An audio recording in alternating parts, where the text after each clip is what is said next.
Welcome to my channel Lavershine. My name is Surbhi.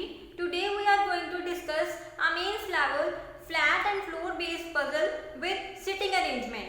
But before starting, I request you to please like and subscribe to my channel and press the bell icon to get latest video updates. Let's start.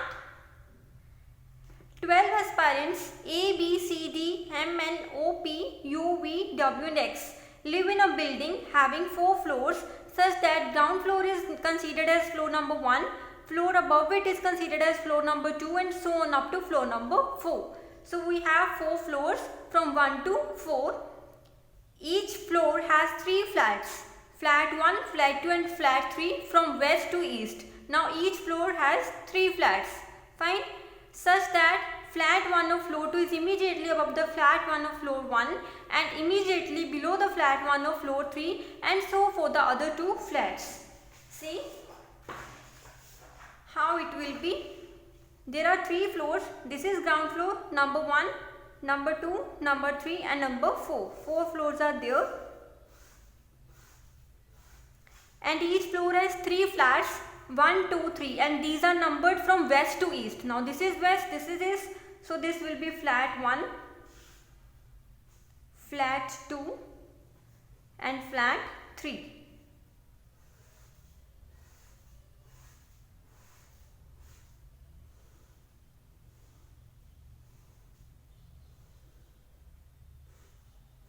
Okay.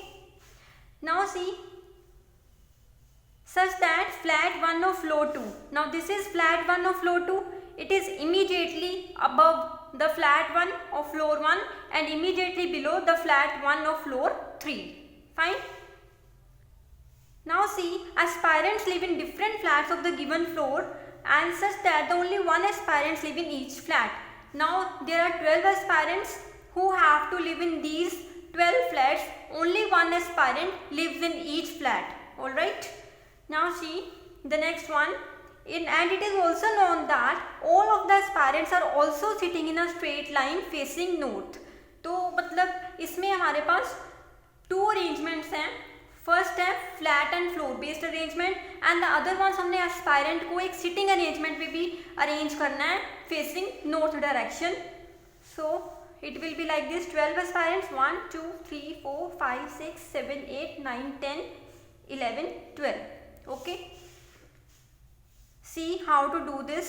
P lives on one of the even numbered floor. Even numbered floor means arrangement है ये flat और floor पे होगा.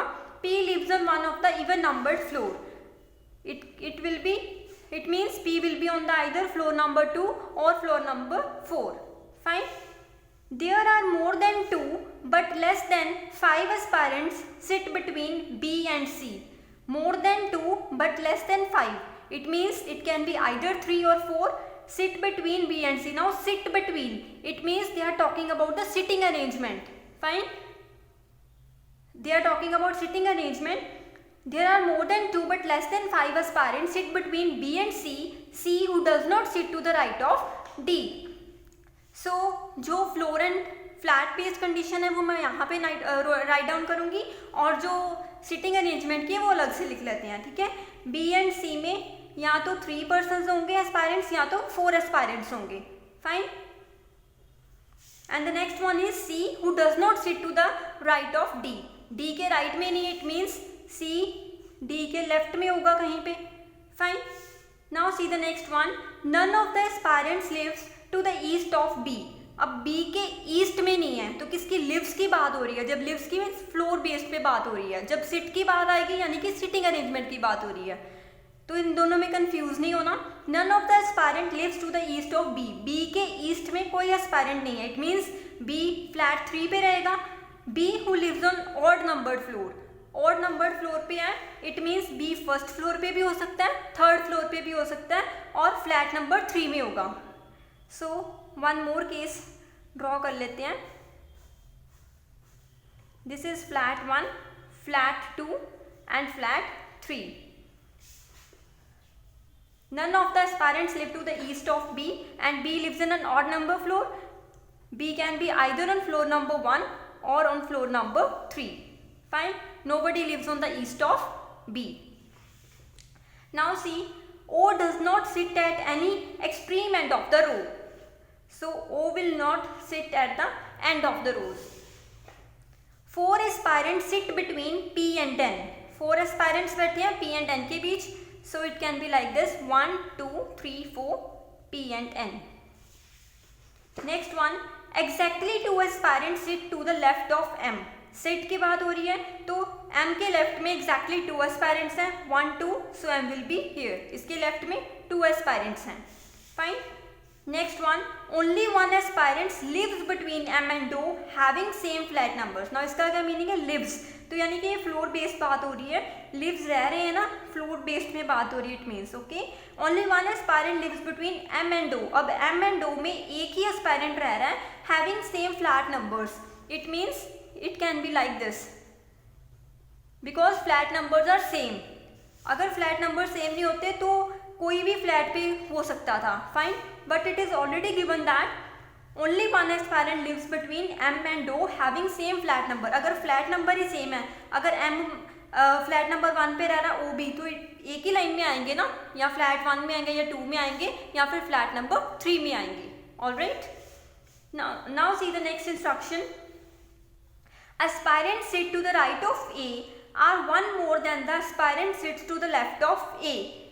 Now A के right में जो aspirants बैठे हैं वो 1 प्लस है, 1 more है than the aspirants that are sit to the left of A. Fine. Now see the next instruction. D lives to the immediate east of M. D lives to the immediate east of M. It means if this is M, M का immediate east इधर होगा, सो M and D किसी तरह इस तरह arrangement में बैठेंगे. Fine. Now see next one. M lives immediately above W on same flat number. So it will be like this: M lives immediately above W on same flat number. Fine. V neither lives on floor on which N lives nor lives on the floor on which D lives. अब V के बारे में क्या बोला है? V उस floor पे भी नहीं रहेगा जिस फ्लोर में N रह रहा है, एंड V उस फ्लोर में भी नहीं होगा जिस फ्लोर पे D है. सो V and N, V and D ये सेम फ्लोर पे नहीं होंगे.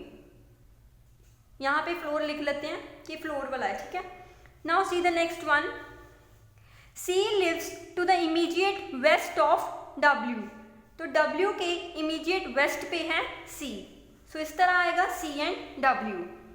Fine. And on one of the even numbered floor.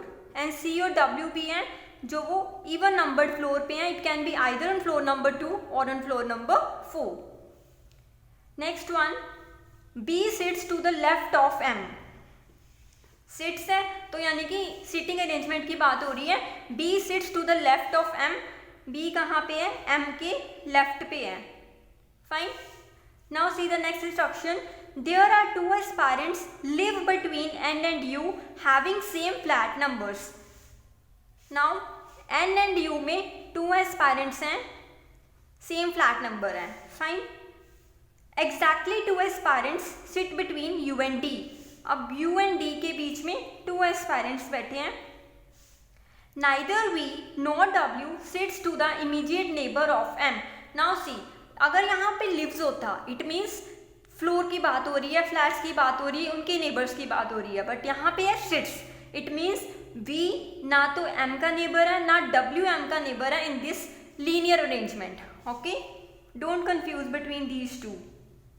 V भी M के साथ नहीं बैठेगा एंड W भी है M के साथ नहीं बैठेगा. Fine. Now see the next one. N lives above U. अब N कहाँ पे रह रहा है? U के ऊपर रह रहा है. यहाँ से क्लियर हो गया. N यहाँ पे आएगा, यहाँ पे क्या आ जाएगा? U. Fine. Now see the next one. 4 aspirants sit between D and X. Now sitting arrangement की बात हो रही है. 4 aspirants sit between D and X. X who sit to the right of A. अब X कहाँ पे है? A के राइट पे है. A के राइट पे है X. फाइन. इमीडिएट राइट नहीं है इसलिए कंफ्यूज नहीं होना, राइट है, कहीं पे भी राइट में हो सकता है. Only 1 person sit between A and N. अब A और N में सिर्फ एक एस्पायरेंट बैठा है तो it can be like this AN. Fine. Now see the next one. A lives on one of the floor above the floor on which X lives. अब A किस फ्लोर पे रह रहा है? उस फ्लोर से ऊपर रह रहा है कहीं पे जिसमें X रह रहा है. Fine. It will be like this. किसी फ्लोर पे भी हो सकता है, but above that floor on which the X is living. And in the west of P. A कहाँ पे है? P के वेस्ट में है. This is P. Here it will be A. Immediate west नहीं है, so कहीं पे भी west में हो सकता है. Fine. A does not sit to the immediate neighbor of M. It means in the linear arrangement A और M है वो neighbors नहीं होंगे. Fine. See the next one. N sits to the immediate neighbor of M. It means N and M will be the neighbors. It can be like NM or it can be like MN. W sits to the immediate neighbor of X. It means W or X will be neighbors. Fine. Now see how we can do it. See, if we see in the sitting arrangement, we have fixed the position of B. Now we know that position of M. Now we know that B is in the left of M. So B can be here, B can be here also. So make one more case. 1, 2, 3, 4, 5, 6, 7, 8, 9, 10, 11, 12. So O extreme end पे नहीं था. Fine. Take B at here and B at here. Fine. So इसको हमने use कर लिया, cut कर देते हैं. Now see the next one. Okay, A and M neighbors नहीं है, so A यहाँ पे नहीं आएगा, A यहाँ पे नहीं आएगा. Fine, ये भी हमने यूज कर लिया condition. Now next, N and M are neighbors. N and M मेरे पास ऑलरेडी आ चुका है. Now see, अगर मैं N को यहाँ पे ले लेती हूँ, N यहाँ पे भी हो सकता है, यहाँ पे भी हो सकता है. Now see, अगर मैं N को यहाँ लेती हूँ तो वन कंडीशन थी A और N में वन एस्पायरेंट बैठा है. अगर यहाँ पे हम N ले लेंगे तो A यहाँ भी आ जाएगा, जो कि आ ही नहीं सकता. फाइन. सो N यहाँ तो नहीं हो सकता. इट मीन्स हमें N को यहाँ पे लेना पड़ेगा. अब N एंड A के बीच वन एस्पायरेंट है, तो ये N है, A यहाँ नहीं हो सकता. फाइन. सो A को यहाँ आना पड़ेगा. Is it clear? Now see this one.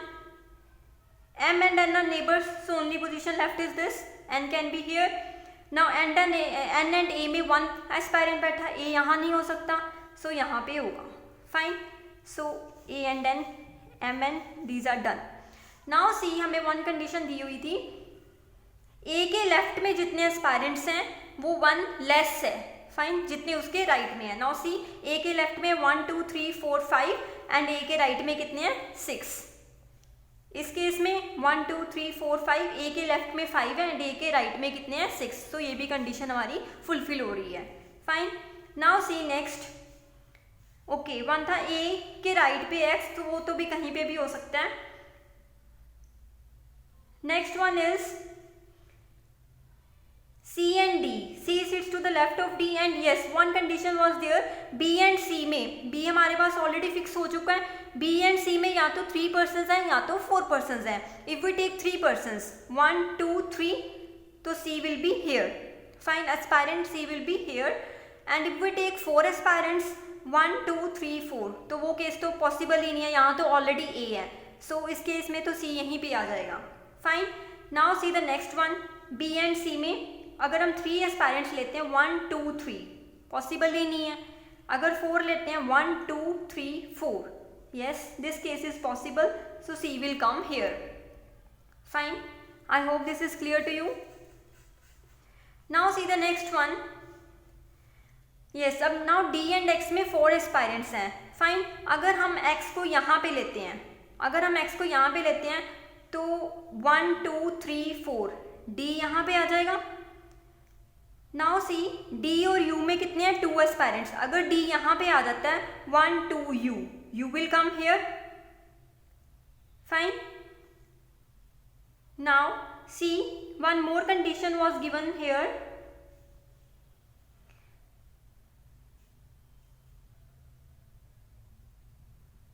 D and X, P and N, 4 aspirants sit between P and N, 1 2 3 4. सो पहले आप इसको P and N को प्लेस कर लो ताकि हमारी जो पॉसिबिलिटीज़ हैं वो कम हो जाएंगी, ठीक है। नहीं तो हमें सारे केसेस चेक करने पड़ेंगे, जो कंडीशन हमें डायरेक्टली पता लग रही है पहले हमने उसको राइट डाउन कर लेना है। Fine, so P and N में 4 एस्पायरेंट्स हैं, this is done, 1 2 3 4, this is done. Fine, now see where we can place X now. इतना तो हमें पता है जो X है वो A के कहीं राइट पे है। फाइन, तो X यहाँ तो नहीं हो सकता। अगर मैं X को यहाँ पे लेती हूँ, X एंड D में कितने 4 एस्पायरेंट्स, X एंड D में 4 हैं। अगर हम X को यहाँ पे लेते हैं 1 2 3 4, D यहाँ पे आ जाएगा, पर D यहाँ आ ही नहीं सकता। क्यों? क्योंकि जो C है वो D के लेफ्ट में है। अगर हम D यहाँ ले लेंगे, D तो C के लेफ्ट में हो जाएगा, ऑपोजिट हो जाएगा ना, सो यहाँ पे नहीं ले सकते। Okay, now see the next one. अगर आपने X यहीं पे लिया है 1 2 3 4, D एंड X में 4 है तो D यहाँ पे भी आ सकता है। But now D and U में कितने एस्पायरेंट्स हैं? 2, 1 2, P तो ऑलरेडी है, सो इस केस में X तो नहीं आ सकता। नाउ यहाँ पे देखते हैं X। अगर X आता है यहाँ पे, यहाँ तो है ही 4%, तो बीच उनके D एंड X में 4 एस्पायरेंट्स हमें चाहिए, तो वो तो नहीं हो सकता। अगर हम यहाँ पे X लेते हैं 1 2 3 4, no we can't place D here. Now see this place, if we place X here 1 2 3 4 D, no. Fine, now if we place X here 1 2 3 4 D, no. So if we place X here 1 2 3 4, this will be D. ये भी condition आपकी satisfy हो रही है, C D के left में ही है। Now next क्या था? U एंड D में 2 एस्पायरेंट्स हैं, तो दिस इज D, इधर तो पॉसिबल नहीं है, 1 2, this will be U। Fine, C for this case also A was to the left of X। Fine, so X यहाँ तो कहीं पॉसिबल नहीं है, तो X को पहले यहाँ पे देखते हैं। अगर यहाँ पे X रखते हैं, X एंड D में 4 एस्पायरेंट्स हैं, 1 2 3 4 D पॉसिबल नहीं है। Now see this here, if we place X here 1 2 3 4 D possible है, बट U एंड D में 2 एस्पायरेंट्स हैं, 1 2 U। वैसे भी देखो D है जो वो C के लेफ्ट में हो गया, so not possible. Fine, now सी अगर हम X को यहाँ पे प्लेस करते हैं, X and D 4 aspirants were there, 1 2 3 4 D, no. If I place X here 1 2 3 4, no. So this case is rejected. Fine, C D के लेफ्ट में है, ये भी कंडीशन हमारी फुलफिल हो चुकी है। D and X भी हो गया, A and X भी हो गया, U and D भी डन। फाइन, जो आपकी कंडीशंस बनी जा रही है उनको साथ साथ कट कर दो ताकि कंफ्यूज ना हो बाद में। फाइन, नाउ सी हमारे पास कौन कौन से बच गए हैं? V M का नेबर नहीं है, W M का नेबर नहीं है, सो हमारे पास रह गया था V W and the one person that is left. Now see V is not a neighbour of M, W is not a neighbour of M, it means V and W can't come here, V and W will be here.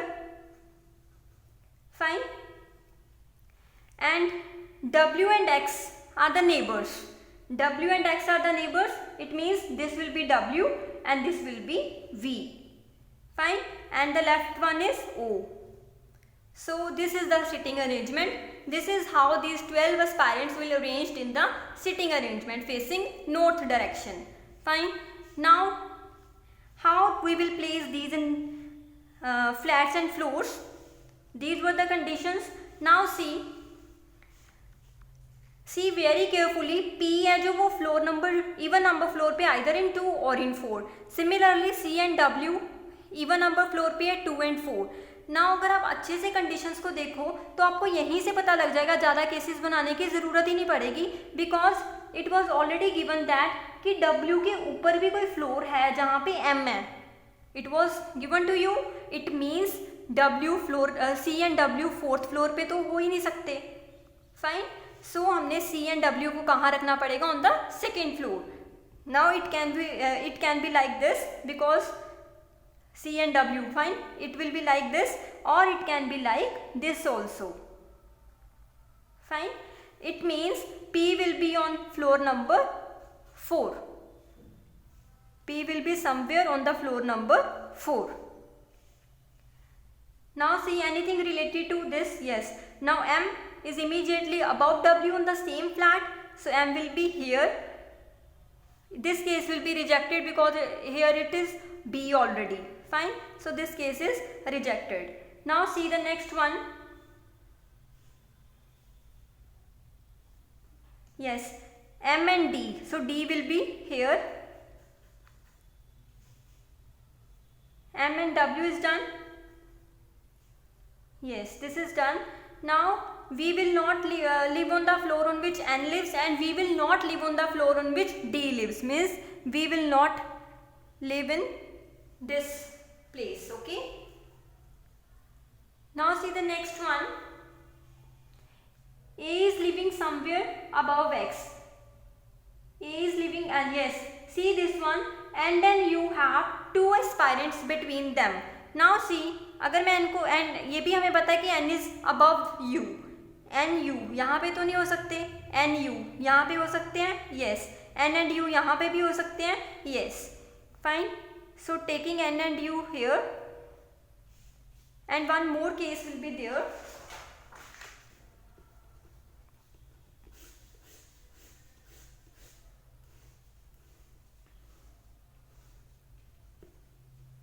Flat 1, 2 and flat number 3.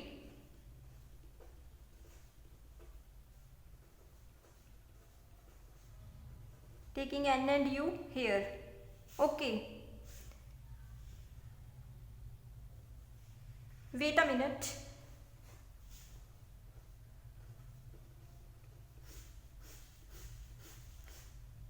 We have to take these ones. This case, as this case is automatically rejected because B is placed, so we can't take n and u here. Okay. This is flat number 1, flat number 2, flat number 3. And we will not come here. P will be come on floor number 4. This was M, this was W, this was D, and this was B. Okay. N and U will come here according to this one, and C will come here. Okay. I hope this is clear to you. Now see next one. Okay, M and O have one aspirant between them. This is M, O will be here. This is M, but O will not be here because here it is already U. This flat, floor number 1, flat number 2 is already occupied by U. So this case will be rejected. So we are left with this case only. Now see, V इस floor पे भी नहीं आ सकता, fine, and V इस floor पे भी नहीं आ सकता जिस फ्लोर में N है. सो V के लिए कौन सी पोजीशन रहेगी? Floor flat 3, floor 2. सो V आ जाएगा यहाँ पे, fine. Now C, A lives on the one of the floor above the floor on which X lives, and इतना भी हमें पता है A एंड P है वो सेम फ्लोर पे ही आने वाले हैं. सो हमारे पास कौन सी पोजीशन, एक ही पोजीशन रहेगी floor number 4, because floor number 3 पे हमारे पास 2 पोजीशंस ही नहीं है A एंड P को प्लेस करने के लिए. सो A आ जाएगा यहाँ पे, P will come here, and X lives on one of the floors below the floor on which A lives, so X will come here. Fine. So this is your final arrangement. Now see questions based on it. Which of the following combination of aspirants live on floor number 3? Floor number 3 पे कौन से aspirants इनमें से हैं? CMD. Floor number 3, CMD, no, C is not on the floor number 3. XMD, yes. So option B is the right answer here. How many aspirants sit between C and B? C and B के बीच कितने aspirants हैं? C and B. Sits between की बात की है तो sitting arrangement से आपने देखना है. C एंड B में है 1, 2 aspirants. So the answer is B, 2. Aspirants live below A are same age aspirants sit. Now see this question very carefully. इसमें दोनों चीज़ों को कंबाइन किया है. जब क्वेश्चन था तो इन दोनों को सेपरेटली हमने किया, इंडिपेंडेंटली सॉल्व किया है, बिकॉज जो उनका फ्लैट और फ्लोर में अरेंजमेंट था उस पेस पे सिटिंग में कोई नहीं था, इंडिपेंडेंट था. बट इन क्वेश्चन में क्या है? Aspirants live below A. It means जितने एस्पायरेंट्स A के नीचे हैं, कितने हैं? 3, are same age aspirant sit to the right of which of the following aspirants. It means कौन सा ऐसा एस्पायरेंट है जिसके राइट में उतने ही एस्पायरेंट्स हैं जितने की A के बिलो हैं. 3 है, सो किसके राइट में 3 एस्पायरेंट्स है? P के 1 2 3। फाइन, P के राइट में है ना 3 एस्पायरेंट्स, और किसी के बाकी देख लो, कोई भी चेक करोगे, U के राइट में 2 होंगे। Fine, in this way, so answer is option A, that is P. I hope you liked this puzzle. If you liked it, then please like and subscribe to my channel and press the bell icon to get latest video updates. If you have any query, suggestion, you can write it in the comment section or you can email me at the email ID given in the description box. Thank you for watching my video.